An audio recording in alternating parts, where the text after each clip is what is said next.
Officially, good morning to all the attendees. It's so wonderful to see everyone online. And I was like really looking forward to the webinar today, especially since the topic and the whole thing about on-learning, I know that and many of you are very passionate about. And in a sense, this is what we are doing. So we definitely need to learn more. Before I introduce the topic and also the guest speaker for today, I would first like to, yes, of course, welcome all the TOGI staff. I also want to welcome everybody from outside TOGI who's attending. It's always nice to have some visitors. And if you don't know a lot about TOGI, please get in touch with us and then we can share more about you. You know, we're almost 6 years old, but we do know that we are like the newbies in the higher education field. And of course, we've learned and grown a lot during the past 6 years, but it's always nice to meet new people, especially if we share the same passions. And then I would also like to welcome Professor Christo van der Westhuizen from the Learning Technologies Unit and from the University of Johannesburg. And I just wanted to share a few things about him. Now, initially, I thought I was going to be smart and I'm going to test ChatGPT to see how much ChatGPT knows about Professor Christo van der Westhuizen. And it didn't do too bad, but I know that I got necessary also always trust ChatGPT. But yes, he's working for the Learning Technology Units. That's part of the Department of Sciences and Technology Education at the Faculty of Education. And of course, you can share some more things about what you are doing at the LTU, the abbreviation. And for many years, from 2003 until 2022, so actually quite recently, he was a senior lecturer in geography and geography education at the Northwest University. His research interests, and I see there's a vast research output. It's about ICTs and geography education, about geospatial technology in education, about blended learning environments and technology applications to foster self-directed learning.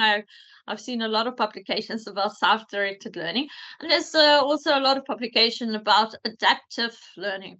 In addition, he's the editorial board member of the Journal of Geography in Higher Education.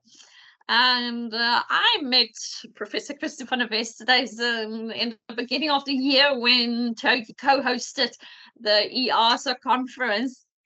And because there were a few years that EASA could not host a conference, he received his 2020 research award from the EASA. From the association. That's the word that I was looking for. And before I hand over to you, Professor Christo van der Westhuizen, often when I think about online learning, I get this picture about sailing or driving through mist, you know. So there's a lot of known things, but it's almost really it's such a wide world, and it's such a lot of new things that we still need to discover, and we can only almost in a sense discover everything new and the effective use and what to do and not to do and how to use it when we are actually venturing into the mist to find out more. And of course, I think especially since COVID, but of course before COVID as well, we did learn a lot about online learning because most of the universities were, in a sense, found themselves in a situation that they were not necessarily prepared for.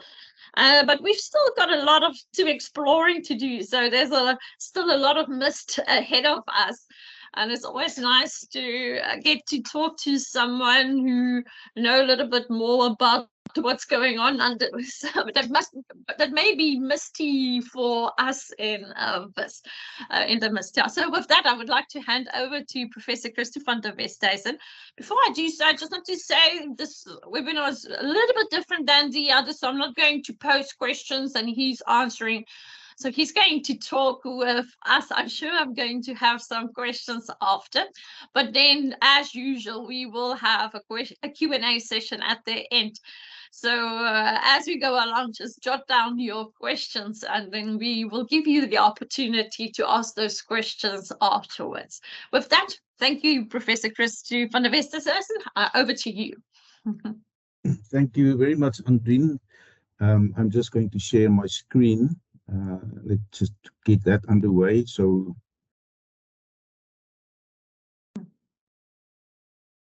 should be that one now. So is it? Thank you. We can yes, see lovely. it. Thank you very Yes, much. I can just say, although I know for the last year or so, I was moving to University of Johannesburg the last beginning of 2022. And most of the research I'm going to report on today was when I was still at Northwest University, especially in the research unit for self-directed learning. And I was overseeing the blended learning in education, and we did a lot of research about this. And you're so right, COVID did come and learn us a lot, that we actually, when we were forced to use technologies, maybe some of us were found wanting, and that is so important that we share. And that's the purpose of this. I'm going to share what I know and some of my experiences, but I've learned over the years that we can learn so much from one another. So at the question and answer session at the end, I would like also for the participants to share some of their best practices, so that we can learn and hear from that. So yes, it's a good thing to get. When I was still at Northwest University, we get a ICT champions group going, where all the lecturers, one from each subject group, will come together, share how do we implement some of the technologies, what work well with the learning management system, what can you integrate and what not. So, and then that champion will go back to the subject group and then train or help other staff members who wants to also use these kind of technologies. So yes, it is quite a powerful environment to be in if you can create such a community of practice. And congratulations to you that actually hosting these webinars so that we can share information and see what is going on. So let me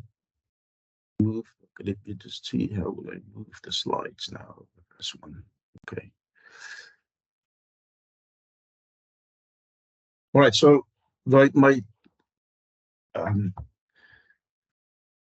presentation, this overview, I will take 2 minutes to do the overview. We as academics, we're very strange. The moment we have a stage and people forcing to listen to you or want to listen to you, we can normally overplay our time and get carried away and really dig in deep. So I will do my best to keep within. I've got a stopwatch here going, so I will do my best to keep in this time. So first of all, I just want to give a little bit of what is the current online learning, the perspective of online learning, and a little bit of clarification of concepts. Then we're going to talk about a well-known community of inquiry. All of the teaching social and cognitive presence. I know of your colleagues also make use of this principle. So it will be good to share some ideas on this. And then I'm going to talk about teaching and learning strategies suitable or applicable for online learning environments to promote self-directed learning or the 21st century skills.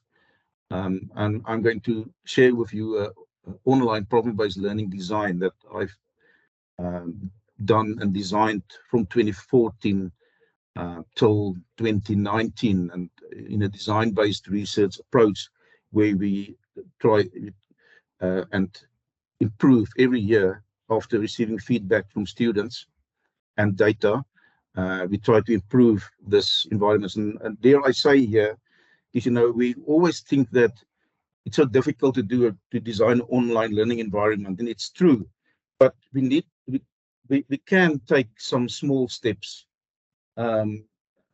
in this, and start with a small activity, and create that as a fully online, and then get feedback from your students, and then again you move forward to another activities, be more brave, do larger activities. So that's how you build it over the years. So people always asking me, of colleagues, but what do I do? It seems so difficult, and it's really not. You just have to take the small steps first. Just take the first step and do that. And some institutions like yourself are forced to to to use online learning as a primary mode of delivery.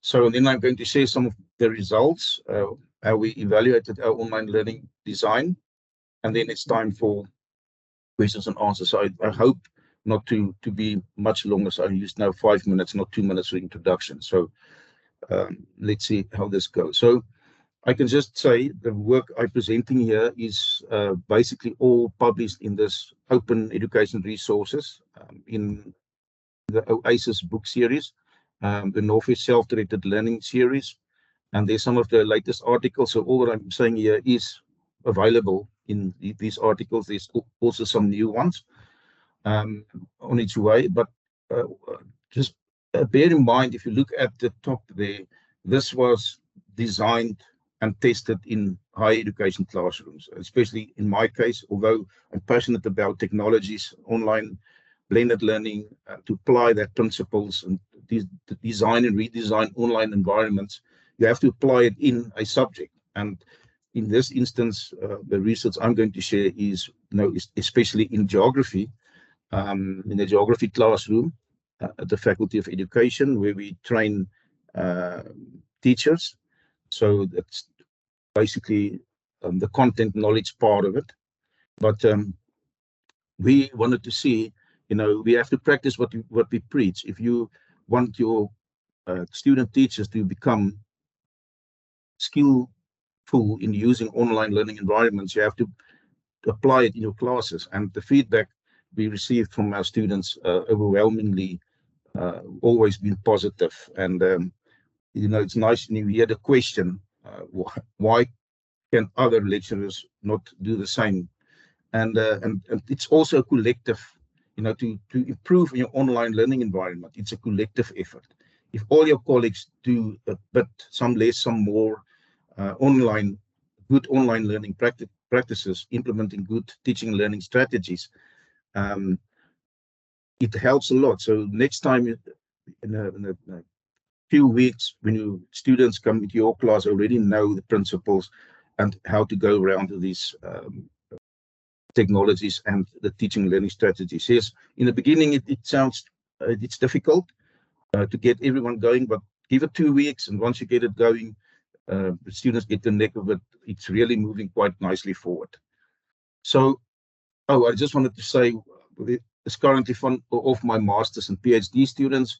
We do roll it out to schools to see how the schools implement this. How do they do in this online learning environments? We know post-COVID, there was a lot of schools will continue in a blended learning mode, and what good did they take from the COVID period? And that is also good practices that we can learn from. So there's some research. We also do some research at the moment, but that is still not published. So when I started this research about it, I consulted, literature. And if you look at this, in the introduction of this article of Lim and Richardson, this article was written in 2015, but he reported the number of students taking at least one online course reached 7.1 million in 2012, an increase of over 400% from 1.6 million in 2002. And then this, I also need to, this really should make us look for good solutions. Contrary to the trend, however, some researchers share concerns that online learning can result in feelings of isolation and disconnectedness for learners. So if you continue, and I did some follow-up while I was doing this research, I always keep my eye open to what research are published with this. So if I can share, move forward from that, I was looking for a more recent, this was published in January 2023 by Prof Christo, and his topic was 50 online education statistics, 2023 data on higher learning and corporate training. And he is a chief data scientist and head of content at research.com. So, and here is this is just a beast growing and becoming more popular. As you can see there, it's definitely online learning emerged as a safe and viable option of education, continually from COVID-19. And it really turned our worlds upside down. So even before the pandemic, the global e-learning market was already seeing a massive annual global growth. It is expected to reach $336 billion. I was now trying to make a joke here, but let's rather not do that. By 2016, at a compound annual growth rate of 9.1% per year. That's more than any investment can grow currently. So that is estimated from 2018 to 2016. This is not going to go away. It's just going to be more and more the mode of delivery will be online blended learning. So we have to, at the same time, ensure that we are ready for this, and we look into what is best practices to use and share that information so that we can also make this a very successful learning environment. Because there's really, like Andreen said in the beginning, there's really some issues and we need some clarification. Just to pick on that, the top slide there, or the top snippet about this feeling of isolation and disconnectedness. There's also an article by Sam van Heerden published in 2023, Creating Community in a Digital Classroom, Combating Social Isolation in E-Learning. So I saved you some time. I read through the article, and this is to me the essence of what this message is about. Even when we are live, that's synchronous elements to online learning, such as through live virtual group seminars or discussion boards. And I just want to see what we are doing, and we're all guilty. We do this and we think this is great environments, but is it really? That's the critical questions we need to ask. Students often feel that something is missing. One of the biggest reasons why students find online learning dissatisfying is the lack of community and contact characteristics of many online courses. Another one, it can make online education a rather lonely experience, negatively impacting students' learning experiences and outcomes. Students who have questions or are struggling with a given topic cannot simply raise their hands or visit the lecturer after class to support, so support is less accessible. The lack of interaction can also make lessons less engaging, which in turn decreases learners' motivation.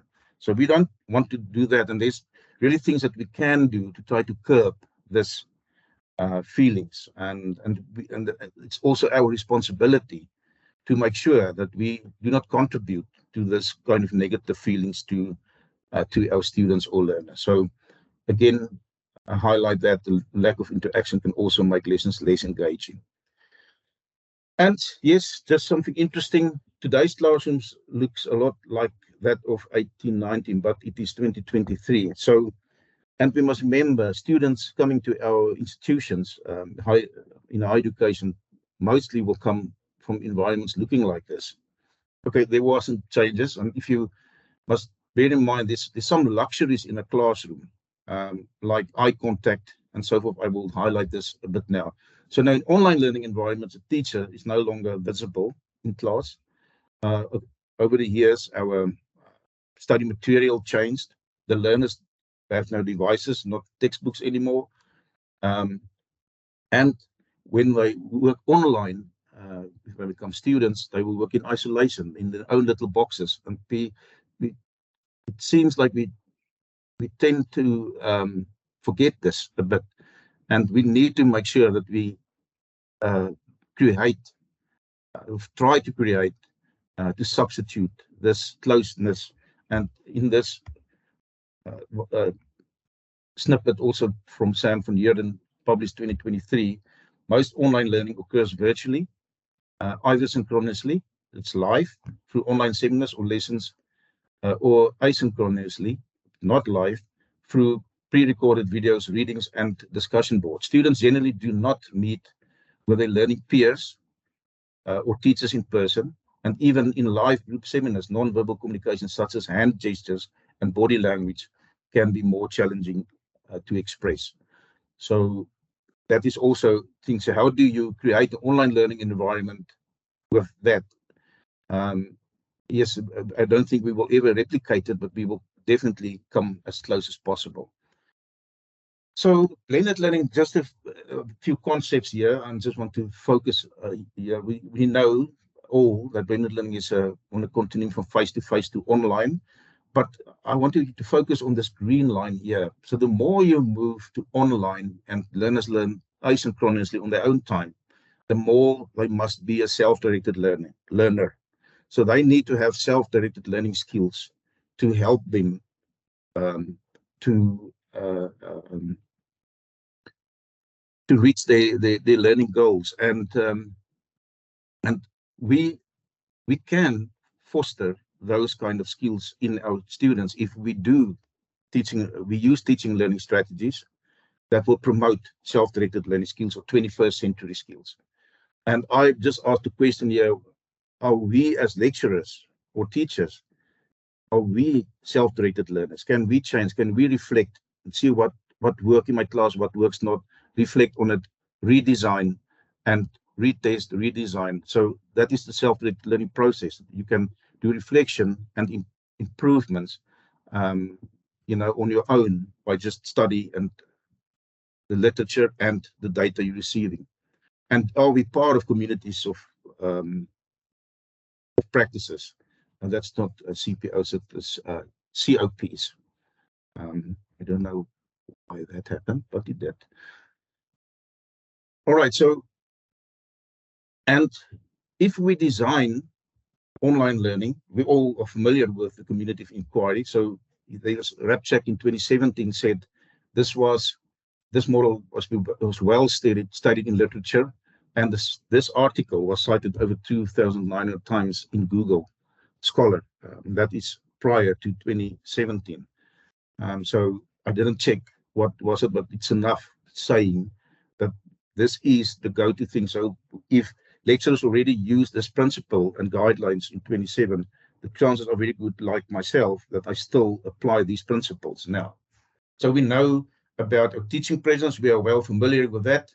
That's a design for facilitation and direction of cognitive and social processes of the purpose of realizing personally meaningful and educationally worthwhile learning outcomes. And then our social presence, and this is the one I want to focus a bit more on. So we seem like we do a lot of teaching presence, but this is always a lack. And I'll show you what I was thinking when I did my first online designs. My social presence were great, but I'll show you later on it was not. And what did we do to actually make sure that it gets better? So I explained what is social presence. So there's interaction, and then the cognitive presence is the ability. Do you have the ability on your online activities to scaffold, to go from lower order learning to higher order learning? Is a higher order learning possible? And how do you use it? How do you do it? And what teaching learning strategies do you use effectively in online learning environments? So, and I stumbled upon this article that is Arbach et al.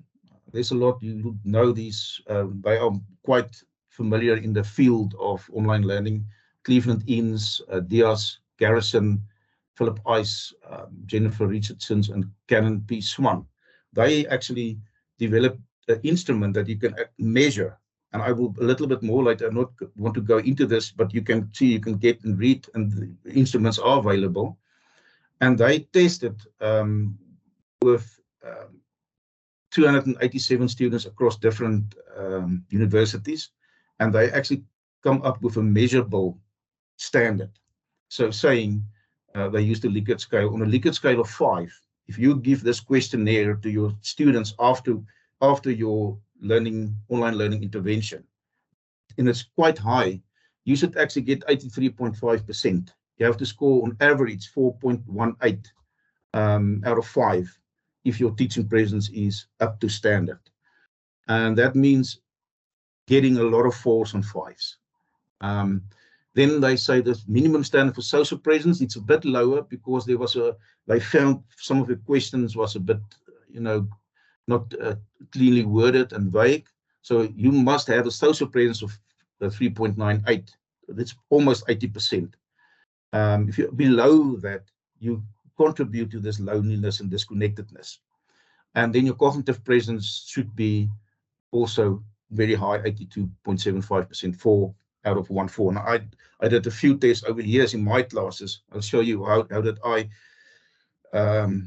in the beginning it was not so, the results was not there, but we managed to get it above this, just to keep on doing and trying and getting feedback and so forth. So yes, there's a lot of these underpinning theories and models I've used. I'm not going to go into that.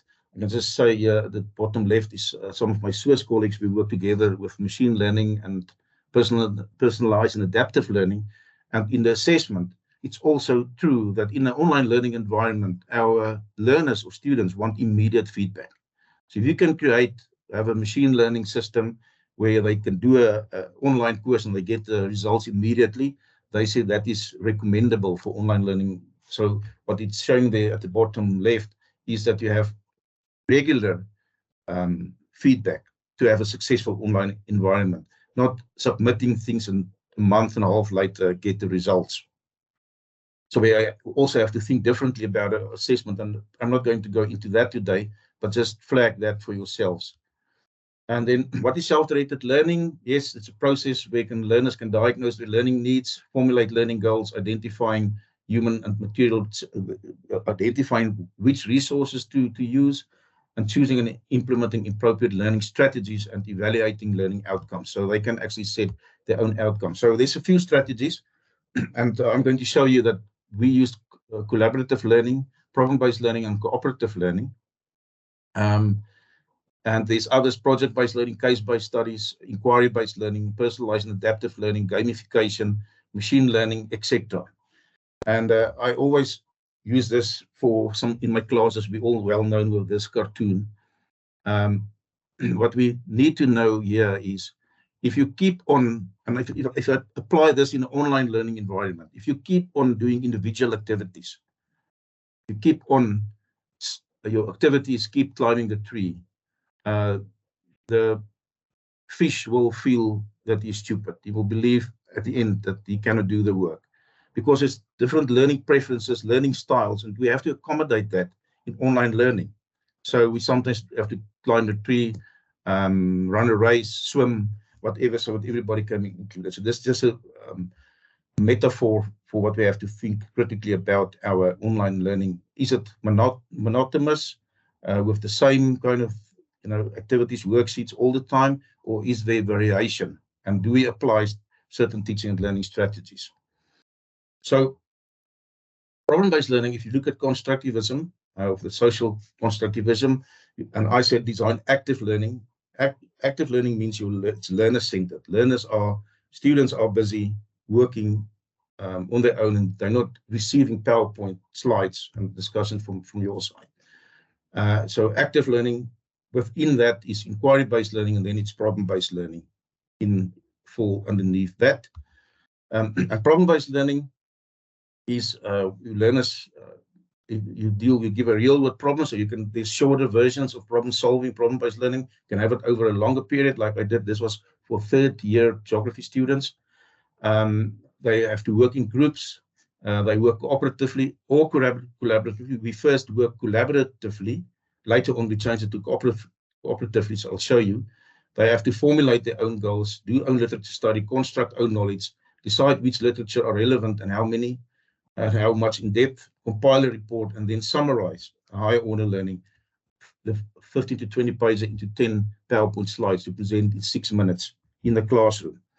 And although I started doing this in 2014, 15, 16, 17, I continue to do that in my classes. And when COVID hit us, I just continue with this activity. So there was, it was an online activity in any case. We expected from learners, it was 3 to 4 weeks. They work online, no classes, but they had to work continuously. So we had to make sure that they work continuously so that to prevent procrastination.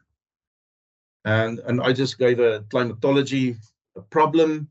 How does climate change affect South Africa climate? What do we experience? So there's not a lot of this information at the time. I think there's a lot more published at the moment. But yes, and I had to do research on answer this question: what solutions, what climate changes do we experience in South Africa, and what solutions are there? So it's a real world problem that you give them. And I constructed my online classrooms, and my teaching presence was easy because our learning management system helped us a lot. And just remember, learning management system is not a teaching management system, as we discovered in the beginning of this research. It's not paper behind glass.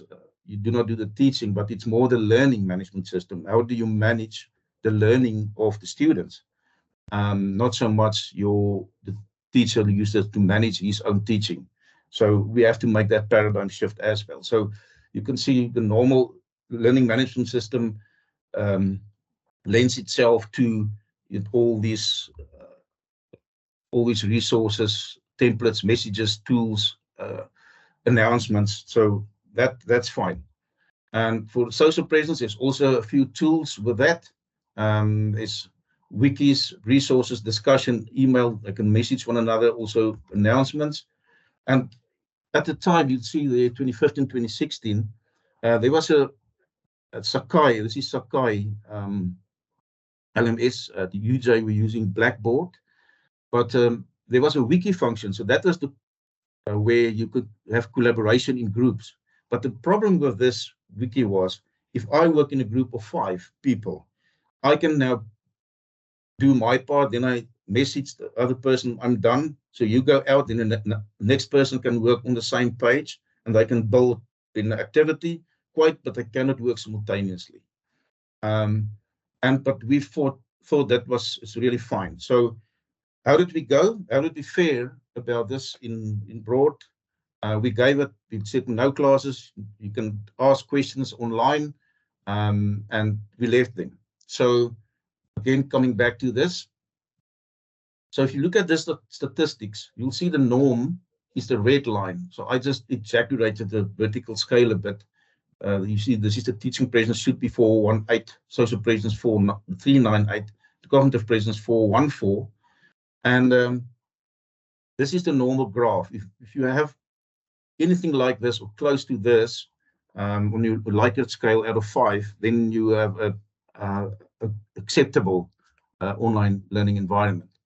But over the years, 2014, 15, 16, we matched the teaching presence because of the help of the learning management system. But we were far below with our social presence and also the cognitive presence. We could not understand what is going on. And I can give you a breakdown of that 3 years.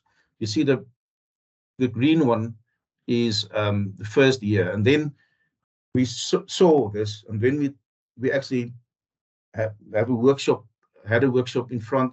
We're asking them, begging, please go do your social, contact one another, and we actually advertising social presence. But what we only did in 2015, we only lifted the teaching presence and not the social presence. And it was even worse, and we tried lots of things, but we could only manage to have our teaching presence up to standard, but the others were way below. So, and then we were thinking about how can we lift the social presence. So when I stumbled across this, and I went back to the literature, and this one from Moreta et al., it was a 2016 article. They say increase your social presence, in order to achieve a higher cognitive presence. Thus, if you want to be successful with higher order online learning, for example, online problem-based learning, increase the social presence as high as possible. So the same article I highlighted in the beginning from Sam van Heerden says in 2023 exactly the same. To reduce the sense of isolation, so this is now also linking to the feeling of isolation.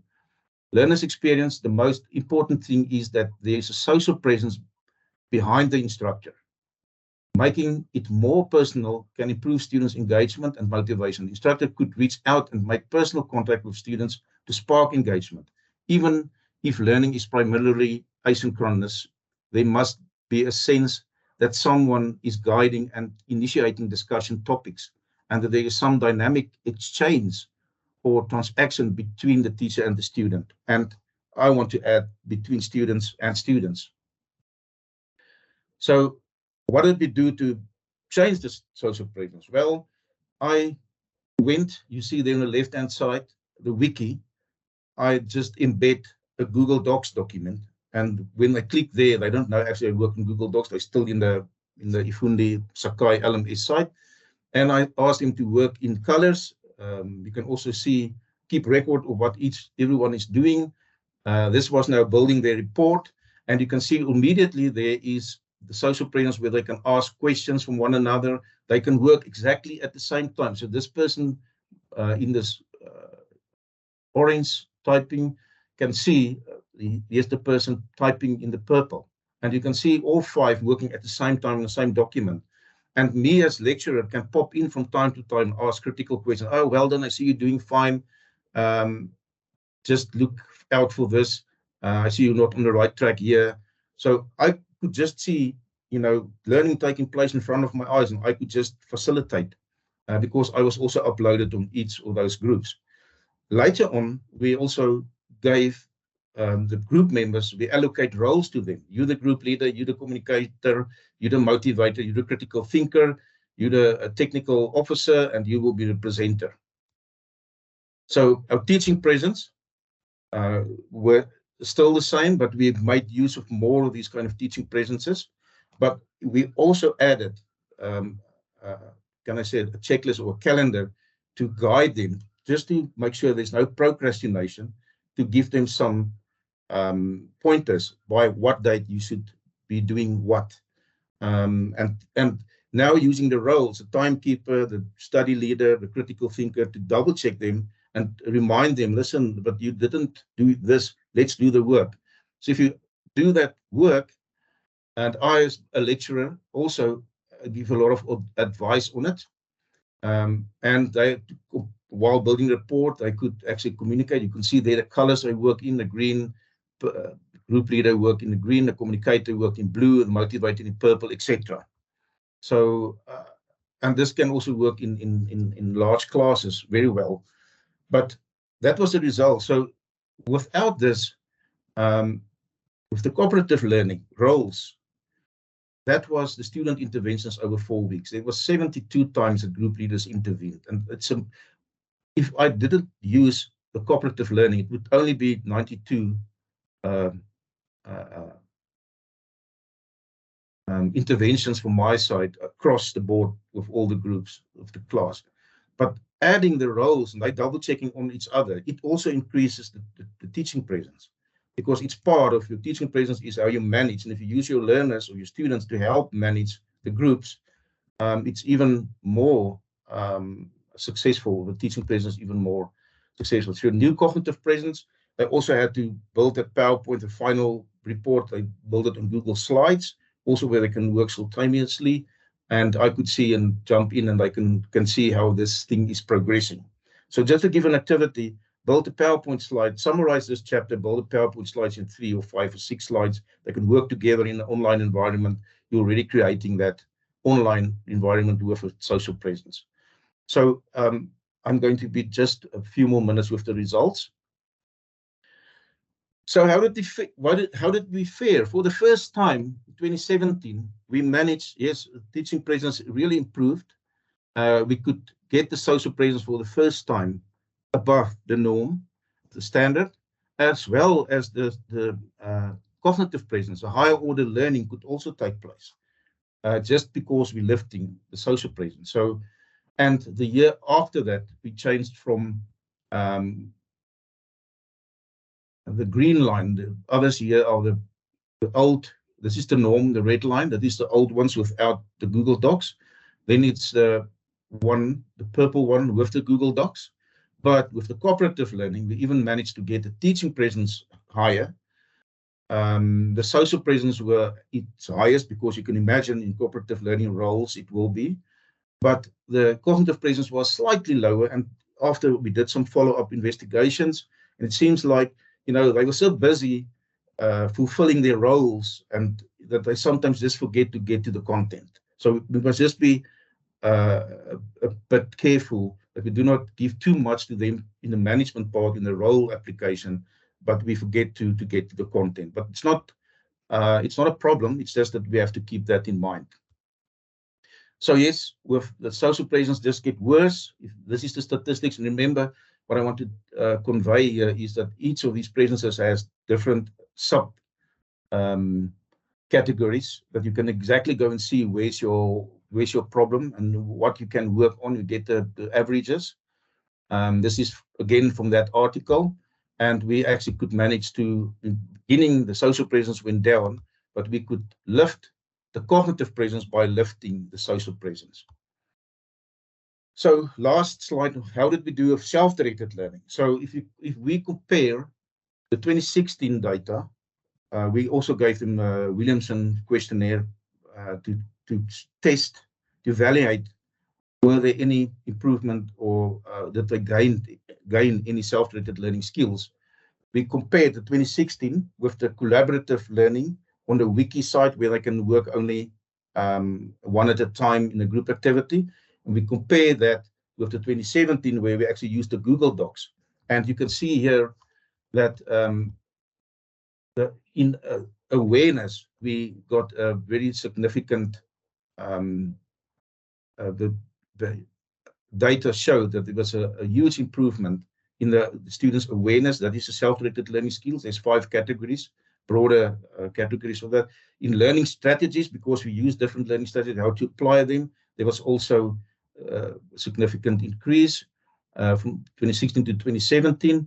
Interpersonal skills were also mentionable. And in total, overall self-directed learning skills, when we measured this, was better.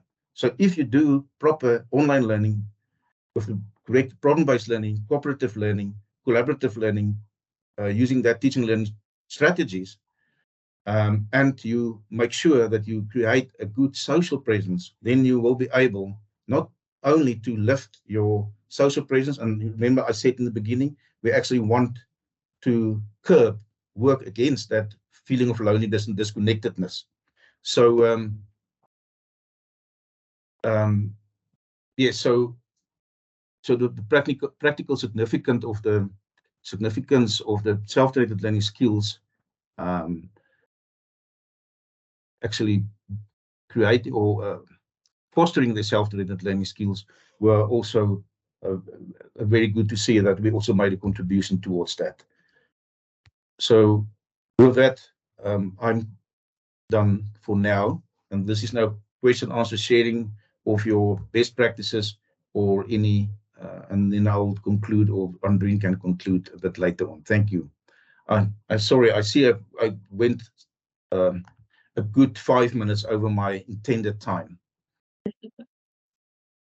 I think the timing is still perfect. Thank you very much, Professor Christo van Westhuizen.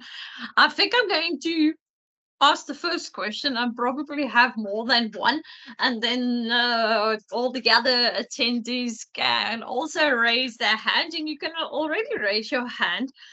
From what I've seen, especially with the example that you have shown the last year with statistics that you had was in 2017. What did you do during, say, for instance, the COVID years when you were not able to see the students? And what was and did you also did the measurements in a sense to see what the differences will be between the 3 different types of presences presences. Yeah, that's basically my question.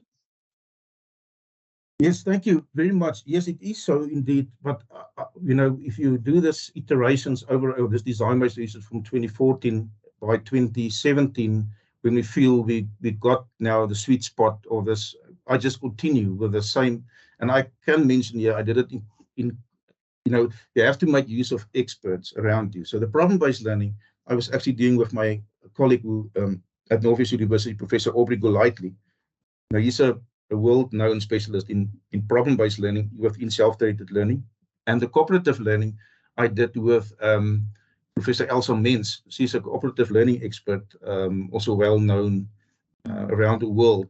So I went to them and said, I want to improve my social presence, and I want to use cooperative learning principles. And then with that expertise, I could build that. This was actually done before 2014. It was done as in a face-to-face environment by Professor Golightly. And then he asked me, but we must see, can it work in online? So I then took this whole thing to online. So with all these iterations, trial and error, we actually created what we were satisfied and the students were satisfied, and we fulfilled that standard. So, and I just continue doing that. That was every year the same 3 or 4 weeks. We do exactly the same problem-based activity. And in fact, there was in the study guide, there was a whole 2 study units dedicated to global warming, you know, and so forth. And so instead of having all this short activities, worksheets, tests, or whatever, we just give one big problem-based learning activity. So, and we would just continue with that. So, and I still just, when COVID hit us, and we had to continue, I just make sure that I added more of these kind of problem-based learning activities, because the students know already, because they did this in the first year, second year. It's very small scale in their first year, second year a little bit more, third year online. So they do it in a face-to-face environment, and then they come in their third year to the online environment.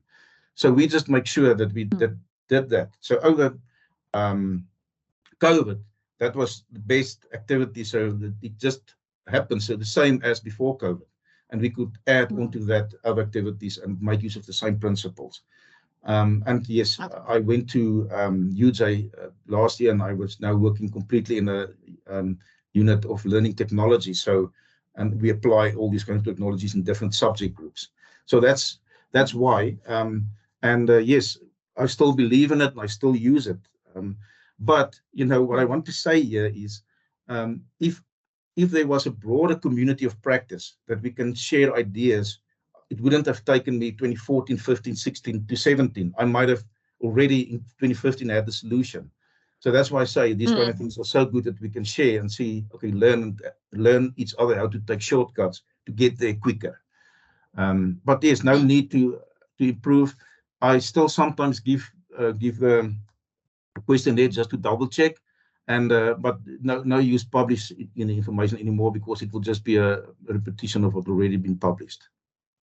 Thank you. We've got a question online. Quentin, if you want to, you can actually just unmute yourself and ask the question if you want to.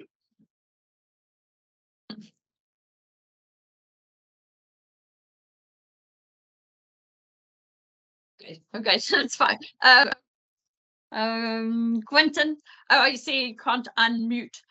Nadira, can you please have a look at the options that the people will be able to unmute? But so question, Quentin Turova, who's our PC for the PGCE, is saying or asking, let me see, if my understanding is correct, to increase the social presence of students in online learning, the signing off of cooperative learning roles have been employed in smaller class sizes that can be effectively exercised.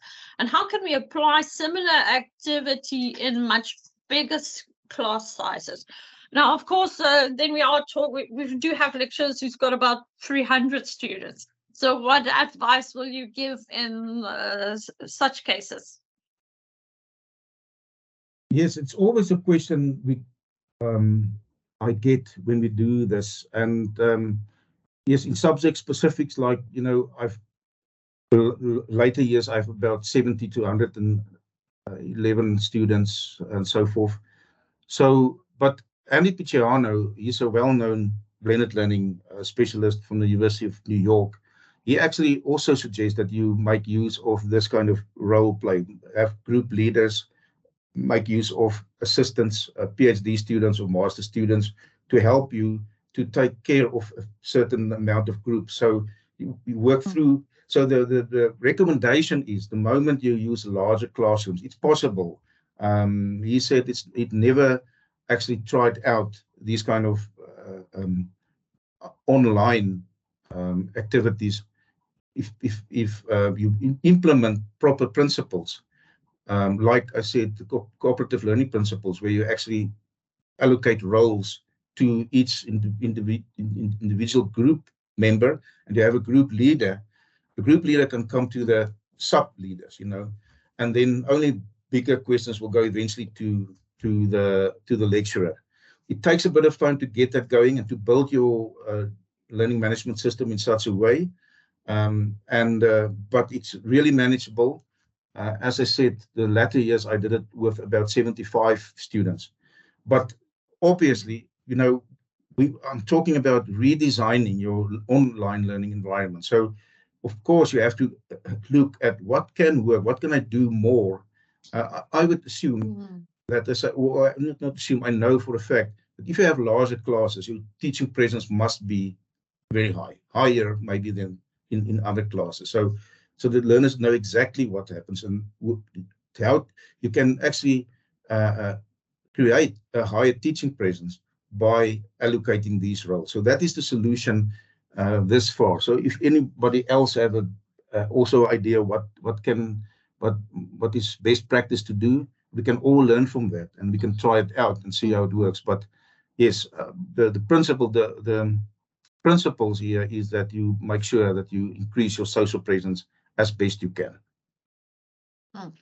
Before I'm going to the raised hand, I'm going to ask the next question, which we receive on the chat. It's from Dr. Miller, and she's asking, could we have the reference for, and then quoted, cognitive presence improves when social presence improve? I just want, meaning that you want, where's that article? The article that you can, there's a lot of articles available. If you can just do a Google search on this regarding, let me just quickly sit here. Yes, this is the one. I can maybe just stop here and enlarge that. You can maybe just take a screenshot.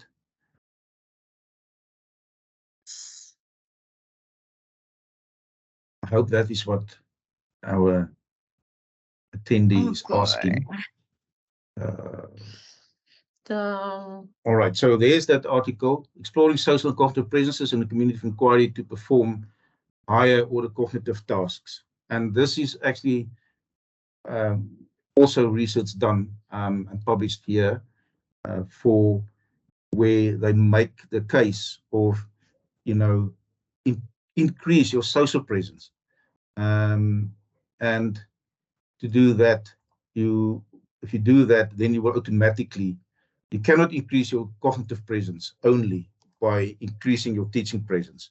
That will not give you the required outcome. So it's really important, and that's why we have this wheel over here. It's a balanced approach. Let me quickly run up. No, that one. Almost like the Venn diagram. Yes. Yeah, we have to make sure that this is balanced, and you could see also that standard, that measurement, that standard that you have to actually fulfill each of these presences. You have to get that standard. So you cannot have a big teaching presence, a little bit of social, and then expect to have a cognitive presence. You have to, it's equally, it's 4.14, 4.15, and 3.9. So it's almost 4 out of 5. So if you compare, how much do you do with your teaching presence? How much input is there? How much is available for my students? Is exactly the same amount go to areas for social presence, blogs, discussion boards, places where they can work simultaneously, chat boxes. And that's the benefit of working on some of the Google Docs, the um, Google Docs, Google Slides, etc., is that you can work at the same time and you can chat. There's a chat box function where they can ask each other questions, and the lecturer can also visit and make comments on that.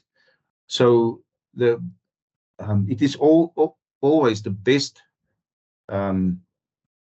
measurement you can have for yourself is to see, is my social presence equally available and measurable than my teaching presence? And if not, then we have to look for reasons to do that. And then automatically our cognitive presence can. Yes, and I do recognize for certain subjects, a good teaching presence can actually create a good cognitive presence. And you can have a little bit less social presence.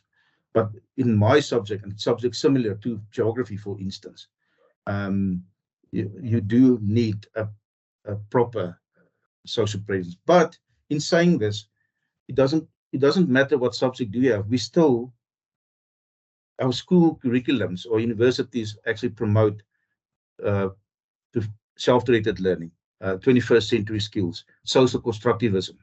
And that words say to us, social constructivism meaning work in groups, work in pairs, use cooperative learning strategies, not even, allocating roles to students, but also using the different kinds of, like the jigsaw method, think, share, pair, those kind of things. See if you can create that kind of environment in online that use that teaching and learning strategies. So we need to use this social constructivism, teaching and learning strategies, which promote self-directed learning skills. Then we will, for that, we need a good social presence. So we cannot neglect it. Doesn't matter. Yes, we can, in certain activities, you can have a strong teaching presence and you will get a required cognitive presence. But I'm talking about the balance throughout the year. There's definitely activities where you can go more towards increasing the social presence. Through the social presence, getting towards your cognitive goals. Thank you very much. Before returning to the chat, I'm going to give, first of all, Professor Baxen, our academic head, a chance. So please unmute yourself, and then you are welcome to start to ask a question. Thank you, Professor Baxen. Thank you, Adrien, and thank you to Prof for a very inspirational and eye-opening dialogue. Thank you so much, Prof. Mine is really more a comment, and then I do have a question. I think what the takeaway from this is that while there might be constraints with the learning management system, and we kind of identified some of them as we were doing an analysis at TOGI, what is really required at this point in time is a learning and teaching model that takes into account some of the principles and aspects that you're talking about, particularly if we subscribe to being social constructivists. One of the things that you said, Prof, that really struck me is the shift away from an individualistic approach to communication or engagement with students, to the very powerful work that you've been doing with regards to cooperative and collaborative learning. So I have a number of comments that I can make, but I think it really just points to us having to systematically work through a model that in itself, the teaching model has to be a collaborative one amongst ourselves as staff, so that we give students very equitable opportunities despite what subject they're doing. so that the variance is not so great that students feel unbalanced when they go to geography and when they go to education philosophy, for example. And my question to you, and linked to your study, it seems to me that preparing students for self-directed learning is a process, and quite a long process. Your study, if I'm not mistaken, was with third-year students. And so part of what I would be intrigued by is how you supported students from dependence to independence, and what that journey might have looked like, Prof. Thank you very, very much. Yes, thank you very much for that. It's a very good question, and I do have a very good answer for that. Can I just link to what you were saying in the beginning? Is yes, there is a movement away to social presence, but to have more group activities, pair work activities, cooperatively, collaboratively. But there is still a place for some individual activities. You know, if you look at the third one from the bottom, we still, in online learning environments, it's still important to have a sense of, or a place for personalized and adaptive learning. I don't even touch this. Some research we're currently doing with our Swiss colleagues is that you make use of eye tracking and facial recognition and the learning analytics from the keyboard. You know, if you have to complete activity in 60 keyboard clicks and you're already at 300, then your machine, that's where machine learning is coming on, automatically prompt you with some help, not give you all the answer. So it's that you still struggle, and then it prompts you with a little bit of help to see if you can, as a self-directed learner, not solve the problem. And for that, we also need to cater, because if one of these animals on this cartoon likes individual work, but you never say, okay, we're going to, say for instance, the fish likes individual work, but you always tell them to climb a tree, you always do group work, then you will miss that fish person. So you will have to make sure, that's why I say a variety of teaching and learning strategies. And 21st century self-directed learning, teaching and learning strategies, that's maybe the main ones. There's a lot more. I see I left out a few of those, but just in inquiry-based learning, as I explained, problem-based learning falls underneath inquiry-based learning, but there's different kinds of problem-based learning on a very low-level scale to a very high-level scale. Only problem-solving activities, you know, where they can first discuss, collaborate, and then they collectively come to a conclusion with this brainstorming system. And brainstorming can be very well facilitated in online using the correct applications. I didn't even touch applications. There's a lot of applications you can use, different ones, but there's better ones and there's not so good ones. That's why we, in our champions group we created, we discussed, we showcased, okay, I came across this this app, and this is how I applied it in my class. And you can think, okay, this person is doing it in a maths class, how can I tweak it around to make it work in the geography class? And I just want to say here as well is that it's not what we normally, some of the usual mistakes is, I see a great app. Oh, I want to integrate this app into my class, and sometimes it fails. But the literature is telling us, and Andy Picciano is the world leader in blended learning environments, online learning, will tell you that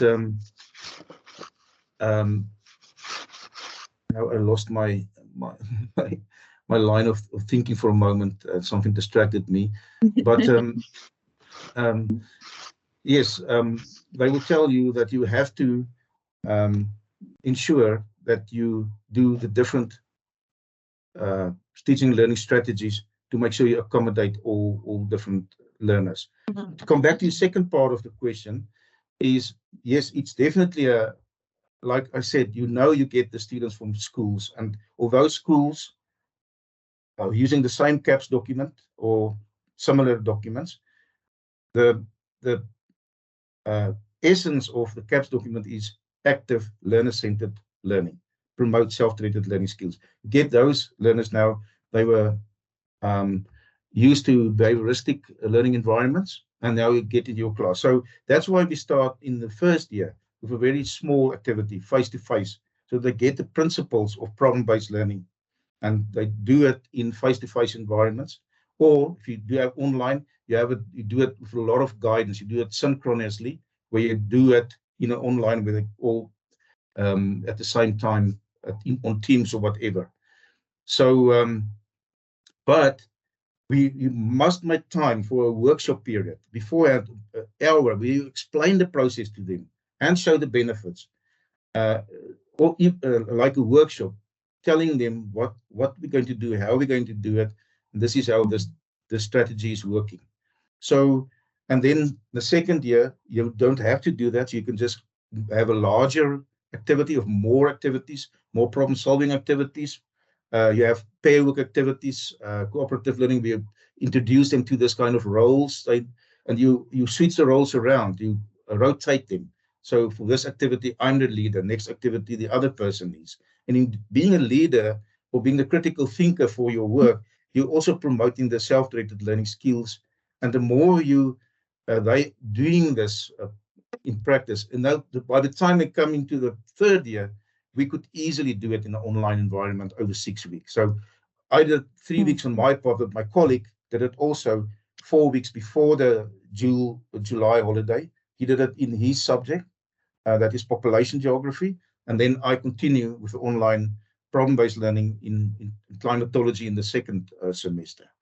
So that was a huge period with a holiday in between where we just worked online. And at that time, it wasn't necessary for the students to ask questions, how the system works and whatever. So we actually established that principles of the teaching and learning strategy already in year one. It's difficult. They do not understand it. They struggle, but just give it time. The golden time is 2 weeks. If you can persevere for 2 weeks, you'll see it's chaos in the beginning, but thereafter it begins to fall into place. Okay, thank you very much. I'm going to go to the chats. We've got a question. It's the guest is saying, sorry, I missed it, but what platforms can we use to allocate the individual roles? No, what I did with individual roles, you use your Blackboard or Moodle or Sakai. If you don't have that, it's very expensive technologies. You can go to the Google alternatives like Google Sites in combination with Google Classroom. And you can do exactly the same, but you can do not exactly the same, but you can do much of it as on a Blackboard system. But I allocate the roles. I would tell them, all right, I have a class list. I decide this is the groups, or you come to me with 5 in a group, and then I allocate the role. Or I ask them 2 ways. You decide who in your group is going to be the best for each role. And they very carefully decide, and they sometimes fight who wants to do what, but then they take pride in what they're doing. Or so if I see they struggle, I just allocate them. And we actually monitored. We gave them. I did just see if I have that slide. We gave them. If I evaluated them, how well they actually doing their role. So I would check if you are the study leader. How I will go onto the site, because you can go to the Google site. I will see how many times that you ask fulfill this leadership role. If you were the timekeeper, that you alert your group members, okay, we need to be here now, so let's come together. So, and I say, at the end of the year, end of the semester, your last 5% will be how well that you execute your role. And oh boy, a student will go a long way to earn an extra 5%. So they really give it a great effort. Let me just see if I got that slide. I had a few download spare. I think I just deleted that one. It's a pity. Okay. That's fine. Yeah.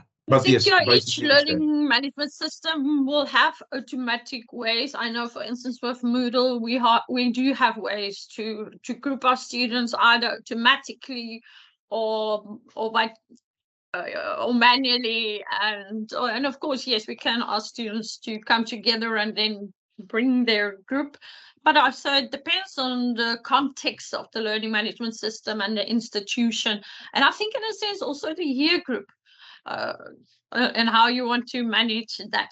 My next question is from Dendai. He is asking, may you comment on the role of digital literacy in enhancing self-directed learning, and what digital competencies do we assume learners to have? Is that a question in the chat box? Yeah, it's one in the chat box. It's the almost like the fifth last one. Oh, I'm just going to go down to the list. Oh, yes, this is the one. Yeah, this is a big problem. You know, if you look at, if you compare the Britain teaching system, they would in the CAPS document, they would through your school year, say for instance you in grade 3, then there's certain digital skills you need to have. You will start basically. So parallel to the CAPS document, there's also this literacy, the digital literacy skills I need to gain. So by the time I get to grade 12, I already have this bouquet of digital skills that I can apply. So, but not with us. And I know the new document, the new framework for blended learning environments just been introduced to schools, actually talk about that. So that if you do school activities and you introduce or implement or integrate technologies, say for instance, by the time they in grade 8, they need to know how to generate a PowerPoint slide. Normally what we do in CAT, you know, I think computer assisted training, whatever you call it. And they must be able to set a basic Excel sheet or work on a Word document and edit the document. But it would be very nice if they could work already on this collaborative platforms, like on a Google Docs or a Google Slides, yes, and all those kind of things. So, and we think, I think lecturers make the mistake that because our students using cell phones and on social media, they have a certain amount of digital literacy, but it's in fact not the case. Not digital skills we need for teaching and learning, and that's why we need to do that. And that's why I say it's a collective effort. If I used Google Docs in my class, and Andreen used Kahoot or Google Slides a lot in her class, and collectively they gain all these skills from year 1, year 2. By the time they get to year 3, 4, they have this bouquet of extra skills, the TPAC skills, you know, that we all looking for. That does not come easy. So the only way is to apply, integrate, use, implement technologies with your content, rather than give a worksheet or you give a PowerPoint presentation. See how you can make use of technology. And if you make use of technology, it must be in the same time or less achieving better outcome or the same. If it's taking overly long, it's not the right technology to use. So so that is what I would suggest. So it's a difficult road for us in South Africa, because not like in the US, in Britain, they actually, you've been graded on your technological skills as well. You have to, there's certain learning goals you have to achieve within technology, and we lack that in South Africa. But I can safely say that students like it a lot if you integrate technology, and they learn quickly about it, because that they can do. They can learn quickly how to use the weirdest technologies in strange ways. I think in that such a case, you know, the planning and internal communication between staff members are so important, that if I know that I'm going to give a wiki to the students, and if it's going to be the first time that I need to put certain structures in place and demonstration videos or whatever is needed, because most likely they will come in and they will really not know how to do it. And of course, next time around, whoever is going to do a wiki next time, they don't have to go through that process all again, because by now the student have gained or they at least know what to do with Wiki. I'm going to go to the next two questions from Shahida Anthony. First of all, thanks for a truly insightful session, Professor van der Westhuizen. I'm very excited about the topic of designing active online learning environments. Just got two questions. I think I'm going to first ask the first question.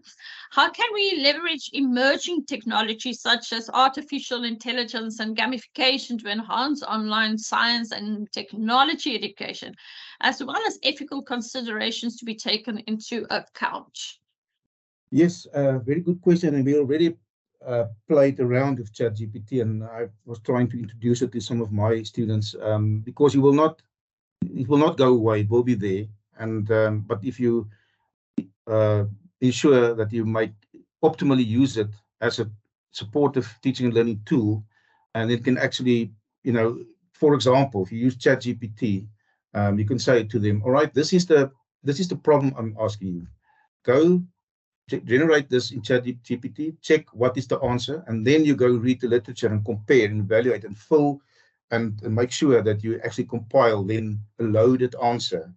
So ChatGPT will give you the basics, and we did find the ChatGPT, there's also a lot of garbage coming from that. And especially when you ask them to reference some of these things, you go deep into that references, you sometimes do not find it, and you see, oh, it's on a website, a person make a comment, it's his 3-year-old sister saying, it's nice to use Kahoot, and now you use it as a scientific thing. So you just have to take cognizance of the fact that the information coming from ChatGPT, anybody could do it in any environment. And you take what is good, what you can use from that, and then you apply it in your classroom. Use ChatGPT to facilitate your higher order learning. So that's what we already did that in our learning technologies unit. We use that to evaluate, or you give them this, and then you give them, okay, but this is the trending paper on this. Compare now where the ChatGPT fall short, where did they actually, or did this so-called big tree or this guru, that he already cover all bases. So it's a really nice activity to use. Let me just go. I think I missed the yes, gamification is another one. I also have a lot of activities integrating gamification principles. The gamification principles is the moment you bring in competition, and they can earn badges online, and like a game, if you do this activity, if you get more than 6 out of 10 for your quiz, you gain a bronze medal, and at the end of the day, the person with the best results will get the extra badge, and at the end of the day, you can be the king of the class. So I found, and my colleagues who implementing this found, that this is an excellent motivator for if you bring in a bit of competition, and I can earn. We know kids are very fond of playing online computer games, and the whole principle behind that is, you achieve goals and you're a winner at the end. So if you use that principles to your advantage, gamification, although you might not have a game activity, but you just use that principle, it is really, yes, I would recommend that. And it's very successful. I use it myself, very successful, and other colleagues in our honors classes specifically, and undergraduate, we use gamification principles very successfully. I want to comment on that before I continue with the second question. I've used badges before. I went on study leave last year, and in my case, I just gave them a badge if they completed everything within a unit. And what's quite interesting, so coming back this year, I actually asked them, do you want me to set up the badges again? Because I was like thinking nobody else is doing it.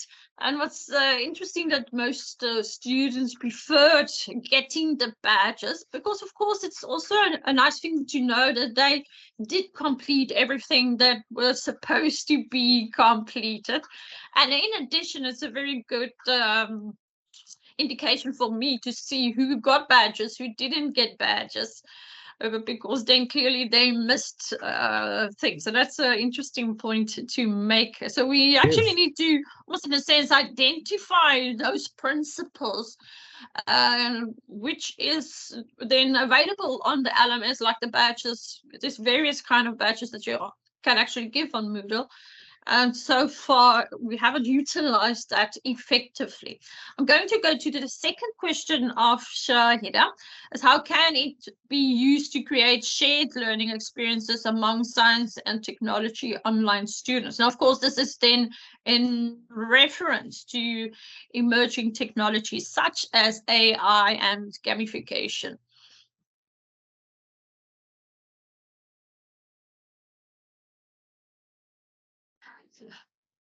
I think you actually answered the question quite well, in a sense, already.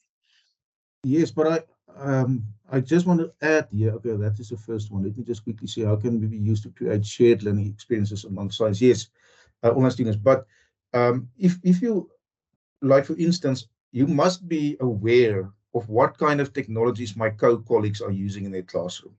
So it's sometimes very good to just keep your ear open to hear if somebody already went through the struggling beginning phases, introducing a new technology, and you can just, okay, can I use that technology in my class because I don't have to explain anything? So that's maybe the shady way to go around it. But if you have open discussion and you know exactly what other technologies are using, and you say, okay, let's all do activity using ChatGPT in this way, you actually then create this community of practice.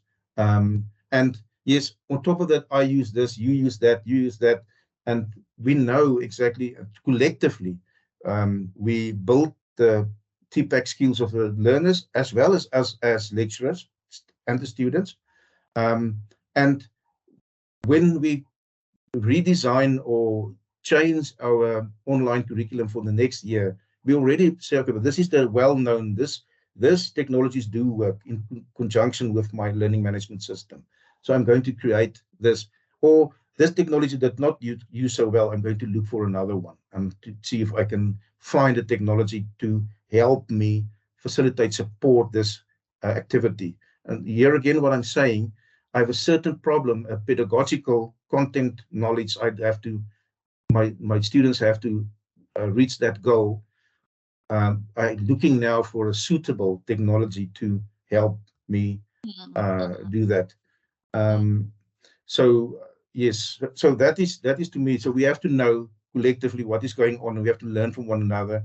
And very importantly is that we try to stay within that technologies that we all are using. So if you want to do a certain activity, look what others are using and try to use the same technology. Doing that, there's no ways to try and learn a new technology. Students already know that. And the moment you get a new one, share with the others. So listen, I tried this. Maybe you can use it. I went through the pain of introducing it, trying it out, and now find the sweet spot. So this is how you can use it. I especially liked the emphasis on this thing that you don't start with the technology. You start with the strategy. You start with what it is that you want your students to achieve, and make plans around it, and then you go to the technology so that it's not driven by the technology. The technology just becomes a medium then, in a sense, to achieve what it is that you want to achieve. I'm just going to go through the rest of the comments. Professor Baxton is commenting. Of course, it's already a few minutes ago. I totally agree. Activities that include individual demand. So we talked about the penguins, so definitely.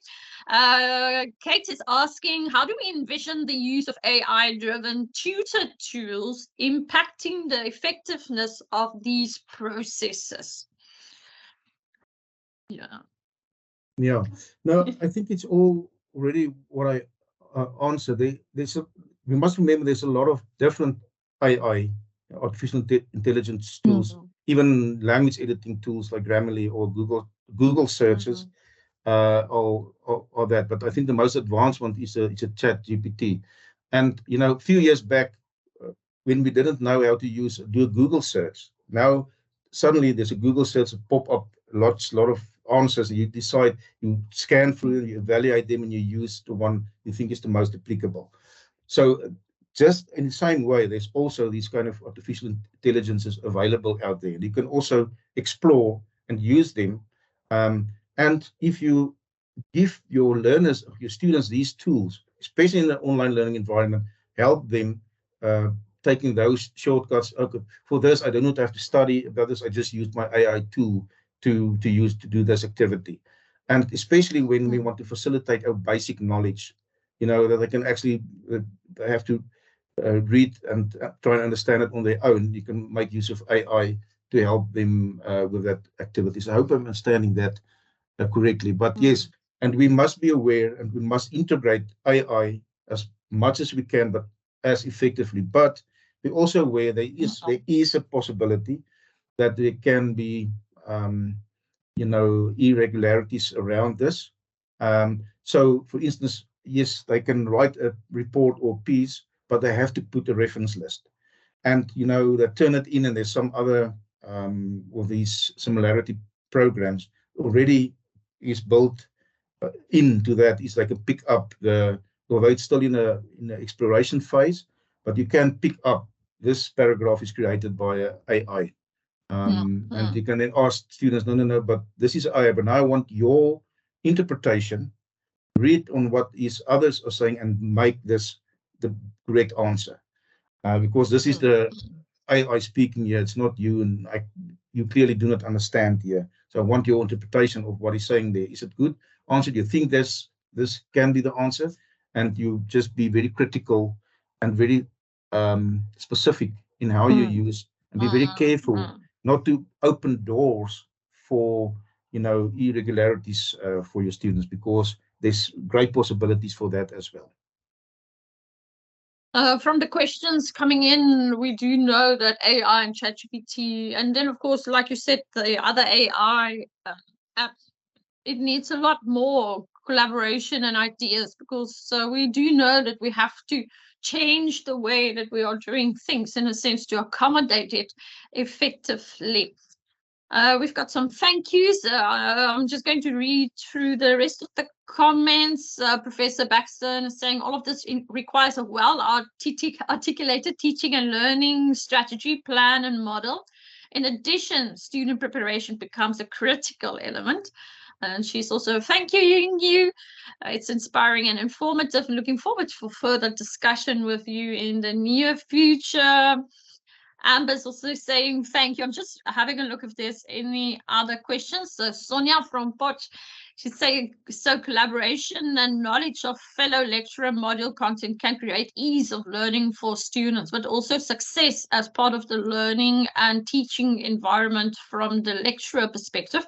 Of course, it's not only the module content, but also the strategies used in other modules.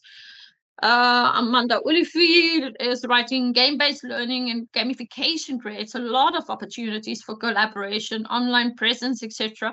But it needs to be well planned and should fit in holistically. And thank you for giving the examples, Prof. Ms. Nuna, she is responding on Sonia's comment, and this is what I believe TOGI is aiming to achieve through the presentation of the workshops we've been having. So we're on the right track, and that's all for the chat.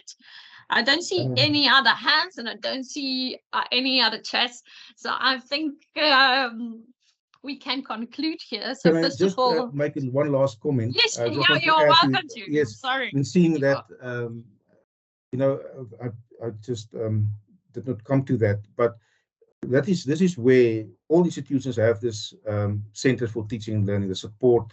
We call it at Northwest University CTL, at UJ it's called something else, where you have your your unit that can help you with these, how to implement these strategies. And lecturers need to work very closely with your central university technology support or teaching and learning support staff.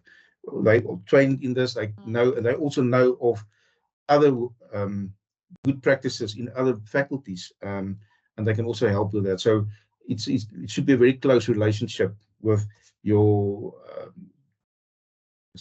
learning learning designers, web designers, your content experts, your pedagogical experts, as well as your teaching and learning experts. So we have to take hands. We need everyone to make a success, because online learning is coming for us in a big time.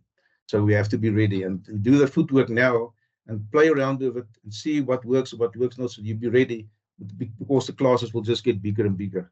And we cannot then start understanding technology. You have to be successful in the smaller parts to be, at the end, be successful in implementing technologies in bigger setups. Thank you. I'm going to end off with a comment. I can't remember who said it, but in January 2020, there was on Praatsaam on RSG, they talked about the use of technologies in online learning and higher education, and was so interesting. And I specifically remember it because COVID started soon after. And I can't remember who said it at the University of Stellenbosch. It's like, you know, in about 30 years, we will be moving to almost like a fully online system.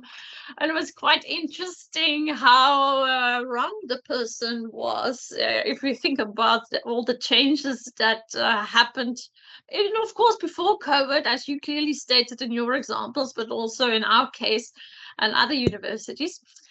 With that being said, Professor van der Westhuizen, extremely thank you for giving us some time to share your experiences and your knowledge on online learning and the various components, especially about the different kinds of presence and in a sense how important it is. And I think collectively, but also individually, you know, we come from all over with different subjects and different different subjects and different programs, but all of us can take a lot of what you said forward to see how we can continue to making improvements to our programs.